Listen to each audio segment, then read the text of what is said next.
আজকের এপিসোড সালাউদ্দিন সাহেবের নিয়া। উনি বিএনপির সবচেয়ে গুরুত্বপূর্ণ নেতা, মানে দ্বিতীয় প্রধান নেতা বলা যেতে পারে, অপেক্ষাকৃত তরুণ নেতা।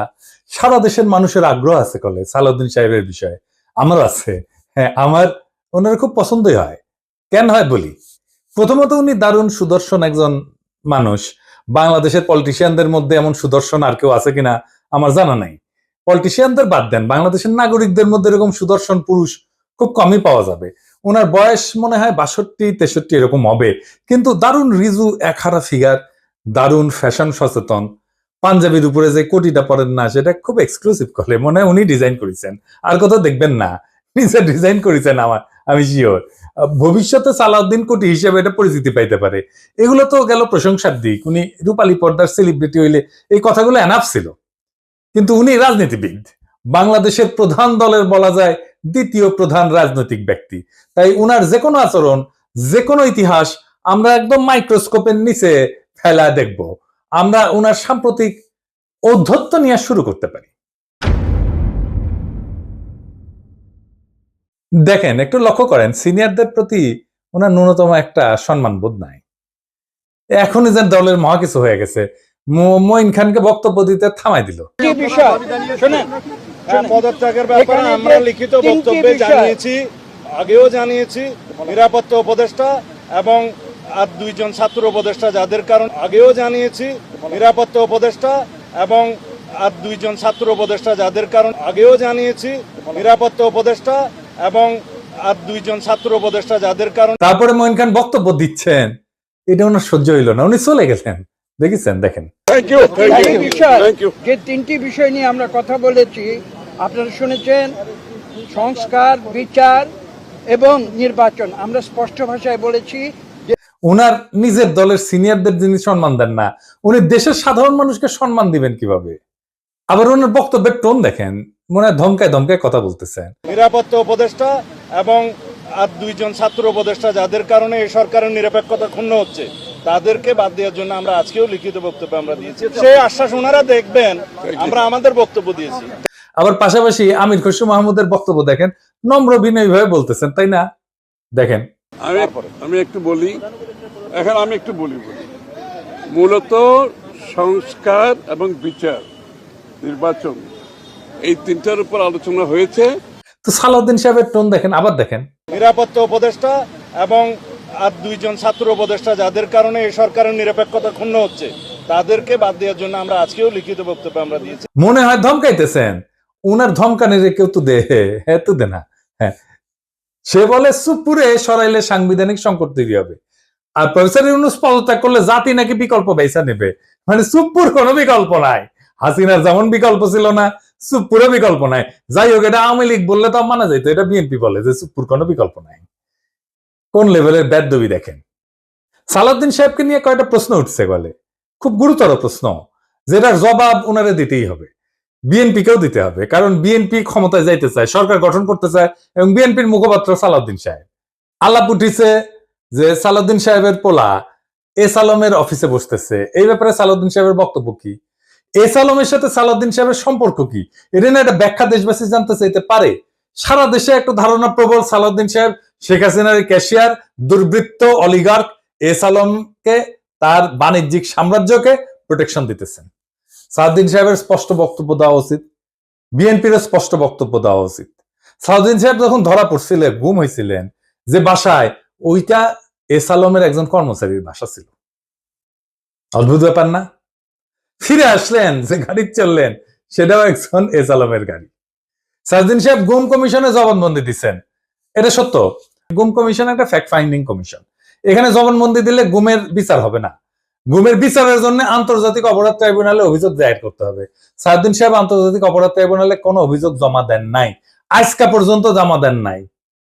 এটা নিয়ে ইলিয়াস বলছিল, ইলিয়াসকে কি গালাগালি সবাই। ইলিয়াস তো ভুল বলে নাই। সালাউদ্দিন সাহেবের গুমের বিচার হোক, উনি ট্রাইব্যুনালে অভিযোগ দায়ের করেন। উনি কেন করেন নাই এখনো পর্যন্ত অভিযোগ দায়ের, এই প্রশ্ন ওনাকে করাই যায়, এবং রাজনৈতিক নেতা হিসেবে এটার জবাব ওনাকে দিতেই হবে। এবার আসি ওনার গুম হওয়ার পরের ঘটনা নিয়ে। ওনার গুমের বিষয় নিয়ে প্রশ্ন তুললে ইলিয়াস, তাসনিম খান লিখছে, বিএনপি নেতা সালাউদ্দিন আহমেদ র্যাবের হাতে বলপূর্বক অন্তর্ধানের শিকার হয়েছিলেন, ব্র্যাকেটে গুম। বিএসএফ এর মাধ্যমে তাকে বর্ডার ক্রস করায় Indian national investigation agency NIA এর হাতে তুলে দেওয়া হয়। বাংলাদেশ এবং ইন্ডিয়ান রাষ্ট্রীয় বাহিনীর হাতে বলপূর্বক অন্তর্ধান এবং এক্সট্রাঅর্ডিনারি রেন্ডিশনের একজন সার্ভাইভারকে নিয়ে যারা কুৎসিত প্রোপাগান্ডা করছো, তাদের উপরে মজলুমের লানত। হ্যাঁ, ঠেলায় পড়লে নাকি বাঘে ধান খায়। আর পার্সিকুলার তাসনিম খলিল ঠেলায় পড়লে ইসলামী ভোকাবুলারি ইউজ করে, লানত ইউজ করেছে। যার জন্য ইউজ করেছে তারে ধন্যবাদ। ইলিয়াসের কারণে হাজার হোক, লানত শব্দটা তো ইউজ করেছে। সারাদিন সাহেবের গুমের বিষয়ে আমরা সবসময় কথা বলছি, সবাই, ইলিয়াসও বলছে, সবসময় ওনার পক্ষে দাঁড়াইছে, ইলিয়াসও দাঁড়াইছে। আমাদের সকলের সহমর্মিতা আছে, সমবেদনা আছে। কিন্তু গুম পরবর্তী সময় ওনার কিছু কাজকর্ম প্রশ্নের উদ্বেগ করছে, যার জবাব ওনাকে দিতে হবে, কারণ উনি পলিটিশিয়ান। যাই হোক, উনি গুম হয়েছেন, এটার কারণে ওনাকে কোনো ইনডেমনিটি দেওয়া তো সম্ভব না। সম্ভব না। যাই হোক, এই প্রসঙ্গে বিস্তারিত না যে আমরা সালাউদ্দিন সাহেব গুমের পরে কেমন মজলুমের জীবন কাটাইছেন সেটা একটু দেখি।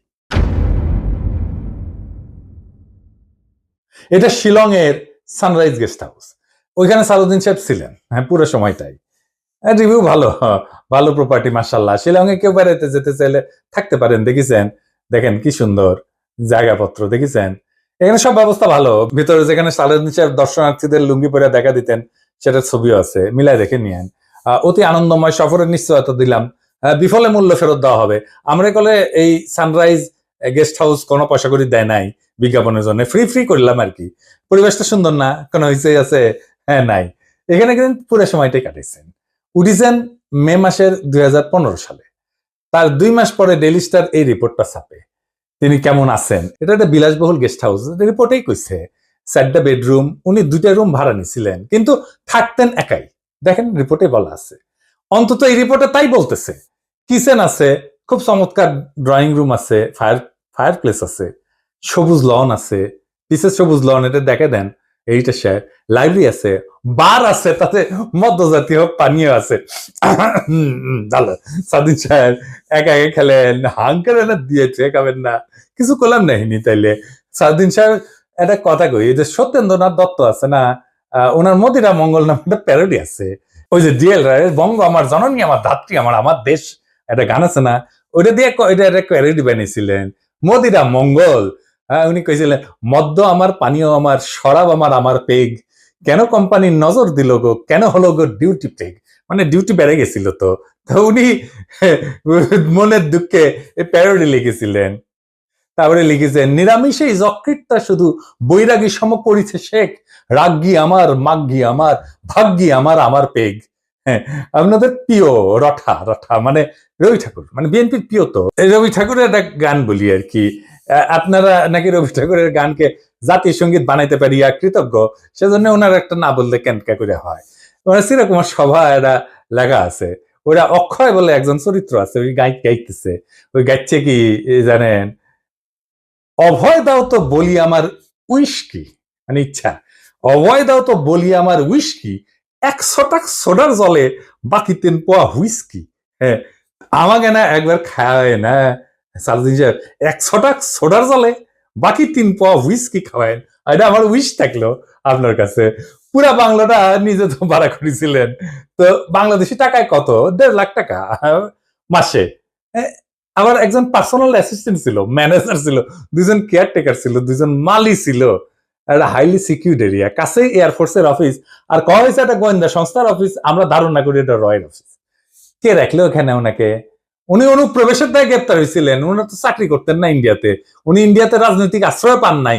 ওনার এই সুপার ফ্যাবুলাস লাইফস্টাইলের টাকা কে দিছে? টাকা কে দিছে? উনি আয় করেন নাই, তাহলে টাকা কি বাংলাদেশ থেকে পাঠানো হয়েছে হুন্ডি করিয়া? হুন্ডি আপনি করতে পারেন, এটা অর্থ পাচার না? এইগুলো লেজিট এবং বৈধ প্রশ্ন। আপনারা বলতে হবে টাকাটা কে দিছিল, কেঙ্কা করে গেছিল। এইবার একটা চমক, বিশাল চমক, সিট বেল্ট বেঁধে নেন, যা দেখবেন তাতে অজ্ঞান হয়ে পড়ে যেতে পারেন সিট থেকে। কি সেই চমক? সালাউদ্দিন সাহেবের সঙ্গে দেখা করতে গেছে কিছু লোক ওই শিলং এর বাংলোতে। তার মধ্যে ছবিতে ডাইন পেশে গালে হাত দিয়া বসে আছে ব্যক্তিটাকে। হ্যাঁ, ব্যক্তিটা গুরুত্বপূর্ণ, কারণ সালাউদ্দিন সাহেবের সাথে সকল মিটিং এ তার উপস্থিতি দেখা যায়। সে ঠিক ওই একই চেয়ারে বসে এইটা সাহেব আপনি দুইটা ছবি পাশাপাশি দেখান না। দেখেন দুই সময়ের ছবি কলে দেখা করতে এসছে, তারাও ভিন্ন কলে। হ্যাঁ, সাউদ্দিন সাহেব এক ছবিত লুঙ্গি পরে আছে আর এক ছবিত পায়জামা পরে আছে, দেখেছেন। কিন্তু ওই বান্দা ঠিকই একই আছে ওই চেয়ারে। কে সে জন, তার নাম কি জানেন? তার নাম বিপ্লব পার্থ। চট্টগ্রামে তাকে সবাই চেনে, আওয়ামী লীগের একজন লেসপেন্সার, আওয়ামী লীগের একজন কর্মী এবং ভারতীয় এজেন্ট হিসেবে। আওয়ামী লীগের 15 বছর পুরোটা সময় দাপটের সাথে জীবনযাপন করে গেছেন। ছিলেন চট্টগ্রাম মহানগর আওয়ামী লীগের সাধারণ সম্পাদক আজম নাসির উদ্দিনের অন্যতম ডাইন হাত। আজম নাসিরের অনলাইন একটা পোর্টাল ছিল, তার নাম ছিল জয় নিউজ। জয় নিউজের সাংবাদিক হিসেবে দীর্ঘদিন কাজ করেছিল এই বিপ্লব পার্থ, মাশাআল্লাহ। কিন্তু এইসব পরিচয়ের বাইরেও তার একটা বড় পরিচয় আছে। বিপ্লব পার্থর মূল পরিচয়, সে ইসকনের চট্টগ্রাম বিভাগের মিডিয়া সেলের সমন্বয়ক। হ্যাঁ, সমন্বয়ক না, সমন্বয়ক। হ্যাঁ, এটা আবার গৌরবে ফেসবুকে ঘোষণা দিয়ে প্রচার করেছিল সে। চট্টগ্রামে চিন্ময় ইস্যুতে সবচেয়ে বেশি যে লোকটা সক্রিয়, সেটা হইতেছে বিপ্লব পার্থ। দেখেছেন মিছিলে, দেখেছেন। আজম নাসিরকে দ্বিতীয়বার চট্টগ্রাম সিটি কর্পোরেশনের মেয়র নির্বাচনের জন্য মনোনয়ন পাওয়া দেওয়ার জন্য ওই নাকি অমিত শাহর কাছে নিয়ে গেছিল আজম নাসিরকে। আওয়ামী লীগ সরকারের আমলে বিপ্লব নাকি 60 বারের বেশি ইন্ডিয়া সফর করেছে, গর্ব করে কইতো, সব জায়গায় প্রচার করতো। আর এই সমস্ত সফরের নাকি বেশিরভাগই ছিল সরকারি সফর। তার পাসপোর্ট যাচাই করা হোক, তার প্রমাণ মিলবে। ইমিগ্রেশনে খোঁজ নেন, দেখেন কয়বার গেছিল। এটা পুলিশের কাজ, গোয়েন্দা সংস্থার কাজ। কেন একজন ব্যক্তি এতবার ভারত সফরে গেল, সেটা নিশ্চয়ই কারণ আছে। অনুসন্ধান করে এই রহস্য উদ্ধার করা হোক। এতদিন আওয়ামী লীগ হইলেও, এত সাজলেও, আওয়ামী লীগ সাজলেও 5ই আগস্টের পর হঠাৎ কইরা রূপ বদল করে বিএনপি হয়ে গেছে। সব প্রোগ্রামে যায় বিএনপি। একসময় সাংবাদিকতা করলে এখন পুরোপুরি বেকার করে এবং কাজ করে না। তো শোনা যায় আর কি যে ওক নাকি রয় ঢুকাইছে বিএনপির মধ্যে এবং বিএনপির সমস্ত তথ্য ভারতে পাচার করার জন্য। এমন একজন বিতর্কিত সেন্সিটিভ লোক ফ্যাসিবাদী সরকারের সময় কয়েকবার দেখা করছে সালাউদ্দিন সাহেবের সাথে। কি কারণে? সালাউদ্দিন সাহেবকে তো কইতে হবে কেন সে সব মিটিং এ থাকে। 5ই আগস্টের পর বিপ্লব পার্থ শেল্টার হইতেছে, গডফাদার হইতেছে বিএনপির আরেক স্থায়ী কমিটির সদস্য আমির খসরু মাহমুদ চৌধুরী। দেখেন ওর সাথে, দেখেন খালি ঘুরে বেড়ায়। স্বীকৃত, এটা প্রকাশ্য এবং স্বীকৃত। অথচ গত 15 বছরে ছাত্র দল এবং যুব দল করা হিন্দু সম্প্রদায়ের প্রচুর লোক আছে চট্টগ্রামে, তারা কাছে ভিড়তে পারে না আমির খসরু মাহমুদের। তাদেরকে বাদ দিয়া লীগের দালাল ভারতীয় এজেন্ট বিপ্লবকে জন্মাষ্টমীর নাম দিয়া চট্টগ্রামের রাজনীতিতে থিতু করার চেষ্টায় মরিয়া খসরু এবং সালাউদ্দিন চক্র। ছবিতে দেখেন বিপ্লব পার্থ মোদির সাথে ছবি, দেখেছেন? মোদির সাথেও ছবি, সালাউদ্দিনের সাথেও ছবি, ইসকনের চিন্ময়ের সাথে ছবি, ইন্ডিয়ান হাই কমিশনের সাথে চট্টগ্রামের বিভিন্ন ইভেন্টের ছবি। এবার বুঝেছেন তো আমির খসরু কেন অমিত শাহের সামনে জুইকাপ্পর নাম করতে যায়? কানেকশন বুঝেন? আমির খসরু, সালাউদ্দিন, ইসকন সব বরাবর। আর একটা ইস্যু আছে, সেটা হইতেছে মরাল ইস্যু। আমার স্কুলে বড় ভাই ডাক্তার ফিরোজ খুব ভালো ছাত্র ছিলেন। ডাক্তারি শেষ কইরা উনার ক্যারা উঠেছিল, উনি পলিটিক্স করবেন। খালেদা জিয়ার অ্যাসাইনমেন্ট অফিসার ছিলেন, খুব দাপুটে নেতা ছিলেন বিএনপির। শুনতাম উনি নাকি দুর্নীতি করে ফাটাই ফেলিছে। হ্যাঁ, তারপরে শুনি 1/11 পর অস্ট্রেলিয়াতে গেছে। একটা ছোট্ট ঘরে 2 মেয়ে সহ পুরা পরিবার নিয়ে থাকতেন। ওই একই ঘরে থাকা, ঘুমানো। নিজে নাইট গার্ডের চাকরি করেছেন ডাক্তার হইয়া। হারিস চৌধুরী সিলেটের জমিদার বংশের ছেলে ছিল। রাজনীতি করে এসে সব হারিয়েছিলেন। 1/11 পরে থাকতেন পান্থপথে, খুবই দিনহীন ভাবে, পরিচয় লুকায়। মারাও গেছেন পরিচয় লুকায়, বেওয়ারিশ হিসাবে তাকে দাফন করা হয়েছিল। নিরাপত্তার কারণে পেট চালানোর জন্য চাঁদনি চকে কাপড়ের দোকানে কর্মচারীর কাজ করতেন। সেরা পাঞ্জাবি পরতেন, রিক্সায় চড়ার পয়সা ছিল না, হাইটে যেতেন। মির্জা ফখরুল নিজেই বলছেন, এই আওয়ামী লীগের আমলে বিএনপির নেতা কর্মীরা বাড়ি ছাড়া হয়ে ঢাকায় এসে রিক্সা চালায়, উনি কান্দিছিলেন, ফ্যাস ফ্যাস করে কান্দিছিলেন। আর আপনি সালাউদ্দিন সাহেব রাজার হালে থাকেন, শিলংয়ে লজ্জা লাগে না সালাউদ্দিন সাহেব? আপনার ভারতে থাকার টাইমে সকল খরচা কিভাবে করেছেন জাতিকে জানাইবেন। ইসকনের সাথে আপনার কি সম্পর্ক সেটাও জানাবেন। জাতির এটা জানার অধিকার আছে। 1975-এ সোহরাওয়ার্দীর বডিগার্ড জয় বাংলা হয়ে যাওয়ার পরে বেশ কিছু বছর কাটাল রানী ইন্ডিয়া ছিল। সেখান থেকে বাংলাদেশে ফিরে আমাদের উপরে স্টিম লোডার চালাইছে ফ্যাসিবাদের সাথ দিয়ে, আবার ভারতে পালায় গেছে। অনেকে বলে হাসিনা পালায় যাওয়ার পরে সালাউদ্দিন নামের এই বিএনপির নেতাকে ভারত বাংলাদেশে পুশব্যাক করে দিছে। এতদিন আসতে পারেননি উনি, তারপরে 1 সপ্তাহ যায়নি হাসিনা পড়ছে ওনারে পেটে দিল, আগে পাঠাচ্ছিল না। কাকতালীয় ভাবে জীবনের বড় একটা সময় হাসিনার চেয়েও বেশি সময় ভারতেই ছিলেন। তো এই সালাউদ্দিন সাহেব ইদানিং হাসিনার মতোই উদ্ধতভাবে কথাবার্তা বলা শুরু করেছেন। সামনে ওনাকেও সম্ভবত আমরা হাসিনার প্রতিবেশী হিসেবে ভারতে দেখতে পাবো। মাশাআল্লাহ। সালাউদ্দিন সাহেব, মানুষ আপনারা ইন্ডিয়ান মাল বলে, আপনি শুনেন না, কিন্তু ক্যামেরা ঠিকই শুনে। এই যে দেখেন, আপনারা কয় ইন্ডিয়ান মাল আসিছে।